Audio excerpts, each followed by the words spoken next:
Antminer L3 has come in, and I've already taken that out of the box. The only thing left in the box is this piece of paper, which is basically just instructions about how to set it up. So here is the Antminer L3 Plus. It mines at a hash rate of about 504 megahash a second, and it consumes about 800 watts from the wall, plus or minus 10%. You're going to need a PSU with about 9 ATX connectors. Over here you can see there are 8 PCIe connectors here, and then there's another one for the main power component. This Antminer L3 contains 4 hashing boards. Each is powered via 2 PCIe slots, and the control board is powered by 1 PCIe slot. The power consumption varies, temperature and hash boards, okay. Power consumption of approximately 1,000 watts. Well, the website says 800 and it says 1,000 here, so that's probably the variation. Before powering this machine, you should do a visual inspection. Got it.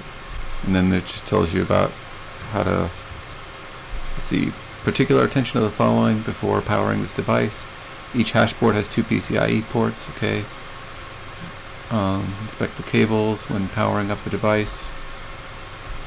When setting up the device, please leave considerable space between the power supplies and the miner. Got it. Yeah, and then you got to configure your IP address, which we'll get into that as well. And then the rest of this is all about RMA warranty stuff. So the power supply we'll be using is an APW3 TAC12 TAC1600 Bravo 2. As you can see, this PSU comes with plenty of ATX PCIe connectors, and we're just going to go ahead and skip through this part and connect all the connectors.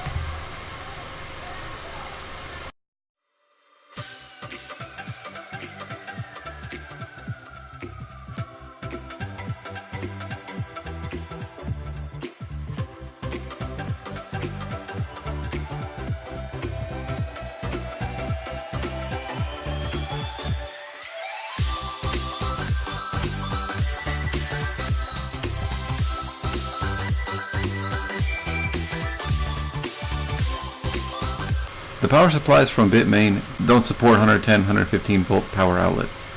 So, long story short, you need a transformer that'll convert from 115 to 220 output. That's what this transformer here is for. It's a step up down transformer up to 3000 watts capability. So even if the miner would spike to 1000 watt requirement, this transformer can still handle it. The transformers don't have any type of cooling built in, so I like to put a fan next to them just to keep the heat off of them. Alright, so I've got all my PCIe connectors in, I've got the transformer set up. All that's left to do is connect the Ethernet cable, which is right here. And lastly, I just turn on the transformer.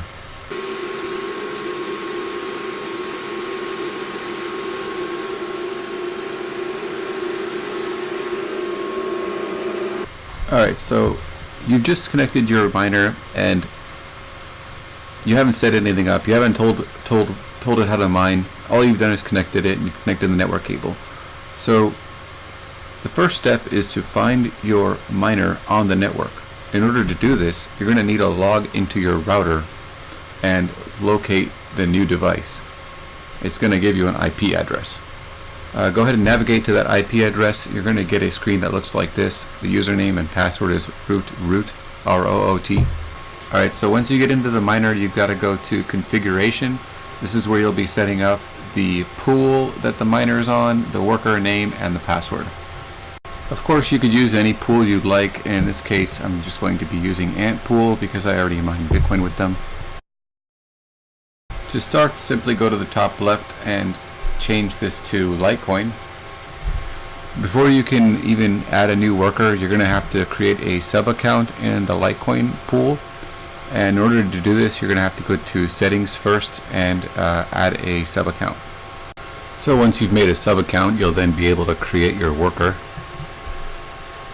Alright, so when you're in your Antminer settings for configuration on the network, there will be a spot for URL, and it has settings for 3 different pools. If you're setting up with Antminer, these are the 3 servers that they want you to put in there in case one of the servers goes down or whatever.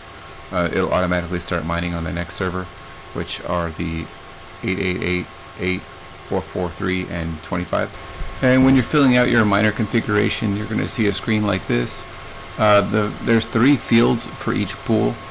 So the first field on the is going to be the server, the URL, first URL. There's 3 different pools, so you're going to use 3 different URLs for each one. Then the second block for each pool is your worker name, which is going to be like your username dot whatever you name you put your worker.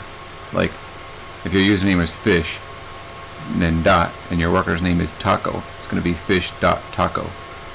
And then for the password, just leave it blank for all of them. It comes default as 123, and you can leave it as 123, but there really is no password. You can just leave it blank. Alright, according to this Litecoin mining calculator right here, one of these L3s, let's just say it's hashing at about 500 mega hash a second, and the difficulty is already default, and the price of Litecoin right now is about $45 each. So estimated Litecoin you could mine in a day is about half of a Litecoin every day, so about 24 bucks a day, or 170 bucks a week.